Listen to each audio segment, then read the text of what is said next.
Halo teman-teman, perkenalkan nama saya Gusti Ayu Sutri Ratnadewi. Saya peserta Latsar CPNS Angkatan 46 dari pemerintah Kabupaten Bangkalan. Hari ini saya mau menceritakan tentang jurnal e-learning agenda 1. Pada agenda 1 kami belajar tentang sikap perilaku bela negara, di mana bela negara terdiri dari dua aspek, yaitu wawasan kebangsaan dan nilai-nilai bela negara.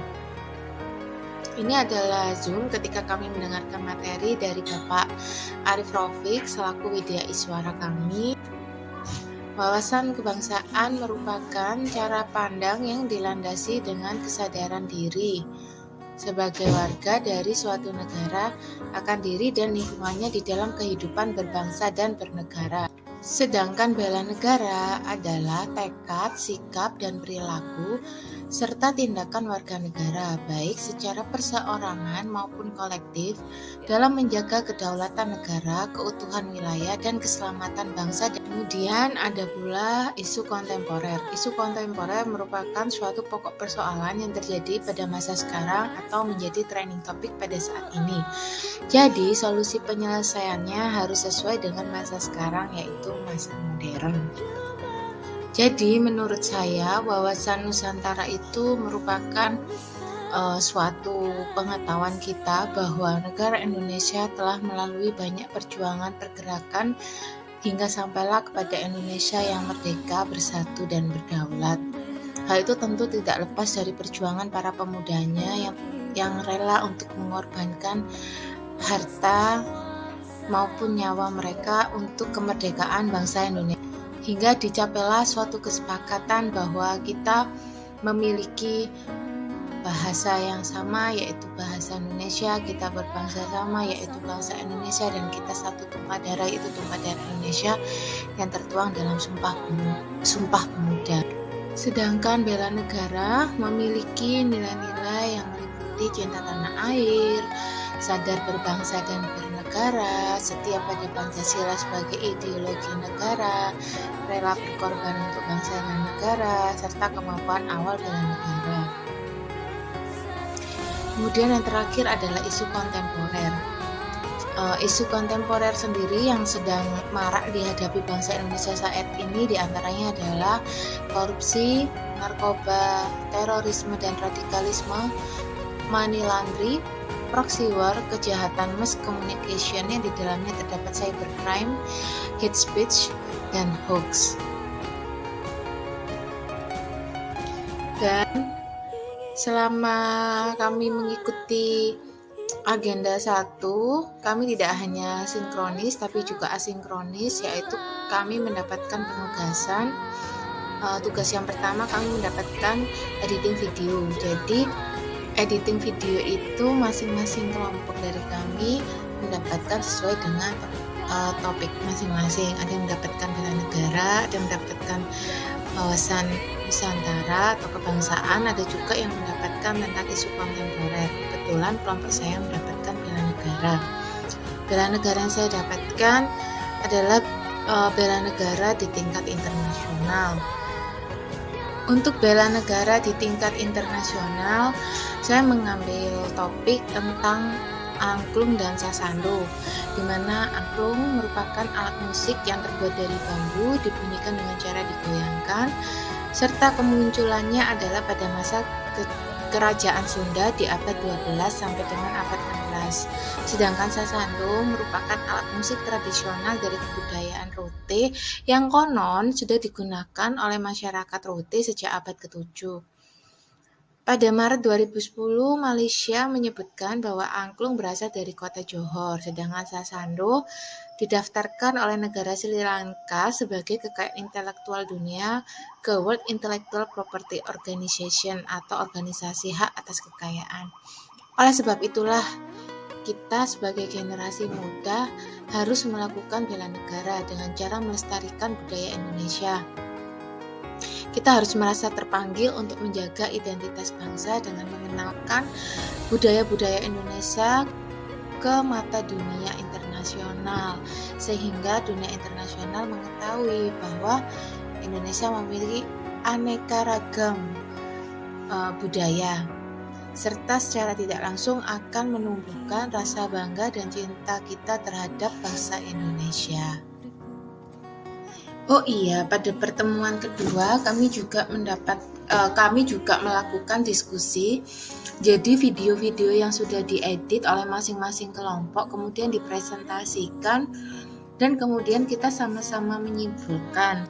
Jadi dari diskusi yang kita lakukan dapat diambil kesimpulan bahwa kita sebagai warga negara, khususnya ASN, harus mempunyai pemahaman bagaimana menyikapi negara kita yang terdiri dari banyak perbedaan seperti suku bangsa, bahasa, dan budaya, serta bagaimana kita menyikapi isu kontemporer yang berkembang pesat di masyarakat, terutama proxy war, karena kekuatan pola pikir yang salah dapat menghancurkan suatu negara. Oleh karena itu, kita sebagai warga negara, khususnya ASN, harus memiliki sikap bela negara, yaitu berperan aktif dalam memajukan bangsa melalui pendidikan, moral, dan sosial, seperti solidaritas antar sesama, cepat, tangkas, dan tepat dalam melaksanakan tugas, serta menghilangkan sikap apatis dan sebagainya. Kemudian berikutnya, saya mendapatkan tugas juga untuk membahas masalah isu kontemporer. Isu kontemporer yang saya ambil adalah terkait dengan investasi bodong yang dituduhkan kepada salah satu influencer, yaitu Doni Salmanan. Dari ketiga kasus yang saya dapatkan, pelaku utama yang terlibat adalah Doni Salmanan. Mengapa? Karena menurut saya gaya hidup si Doni ini boros, serta perkembangan teknologi informasi yang tidak dibarengi dengan pengetahuan yang mumpuni, serta sikap yang tidak jujur menjadi pemicu utama dalam kasus ini. Menurut saya sebagai ASN, penggunaan teknologi informasi harus dibarengi dengan pengetahuan yang mumpuni, seperti belajar saham pada kursus legal sebelum terjun dalam dunia trading. Kemudian mengumpulkan sumber informasi yang terpercaya tentang saham legal yang beredar di Indonesia. Selain itu, mengubah gaya hidup boros menjadi gaya hidup selektif dan hemat, karena gaya hidup boros dapat memicu permasalahan lain seperti penipuan, pencurian, dan sebagainya, serta bersikap jujur pada diri sendiri. Selain itu, saat isu tersebut berhembus dan belum ada konfirmasi dari pihak kepolisian, kita tidak boleh menyebarkan berita tersebut, apalagi tidak jelas sumbernya, dan kita juga menyerukan ujaran kebencian serta mengajak netizen yang lain untuk turut mengecam Doni Salmanan. Lalu yang berikutnya saya mendapatkan tugas yaitu mengkaji 5 permasalahan yang ditemukan di lingkungan kerja beserta kondisi dampak dan tindak lanjut. Jadi untuk permasalahan yang pertama adalah belum optimalnya penyuluhan kesehatan di Puskesmas Modung. Kondisinya ada tapi belum jalan optimal. Dampaknya sasaran ada yang teredukasi dan ada yang tidak, sehingga penyampaian informasi kurang merata dan maksimal. Tindak lanjutnya adalah membuat jadwal rutin penyuluhan kesehatan dengan mengaktifkan kembali kerjasama antar penyuluh kesehatan dengan perawat maupun bidan desa.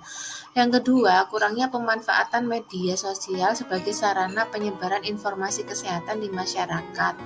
Kondisinya belum ada dan menjadi temuan pada saat penilaian program kerja Puskesmas tahun 2021.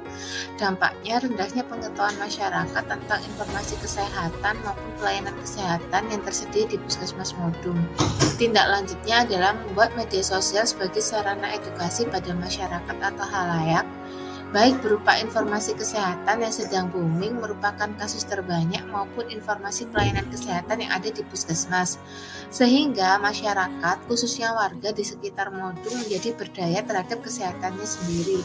Selain itu, materi yang disampaikan pada media sosial juga dapat dijadikan sebagai media penyuluhan perorangan ataupun kelompok. Yang ketiga, kurangnya peran promotor kesehatan dalam kegiatan lintas sektor. Kondisinya ada tapi belum berjalan optimal. Dampaknya kegiatan lintas sektor tidak berjalan sebagaimana yang diharapkan, sehingga program kegiatan dijalankan sendiri-sendiri. Untuk tindak lanjut yaitu mengadakan rapat lintas sektor secara rutin dan berkala dengan memaparkan masing-masing kegiatan. Masalah yang keempat adalah kurangnya media promosi kesehatan baik di dalam ataupun luar puskesmas. Kondisinya ada namun belum berjalan optimal. Dampaknya sasaran kurang memahami apa yang disampaikan oleh tenaga kesehatan. Tindak lanjutnya adalah membuat media promosi kesehatan sesuai dengan kebutuhan sasaran. Dan permasalahan yang terakhir adalah belum optimalnya kegiatan UKBM di Puskesmas Modung. Kondisinya ada tapi belum berjalan optimal. Dampaknya peran aktif atau keterlibatan masyarakat dalam upaya peningkatan kesehatan kurang sehingga kurang mendukung berhasilnya suatu program. Tindak lanjutnya adalah membuat jadwal rutin penyuluhan kesehatan dengan mengaktifkan kembali kerjasama antara penyuluh kesehatan dengan perawat maupun bidan desa. Nah, kira-kira kegiatan saya di agenda 1 seperti itu teman-teman. Semoga apa yang saya sampaikan ini dapat bermanfaat bagi teman-teman. Terima kasih.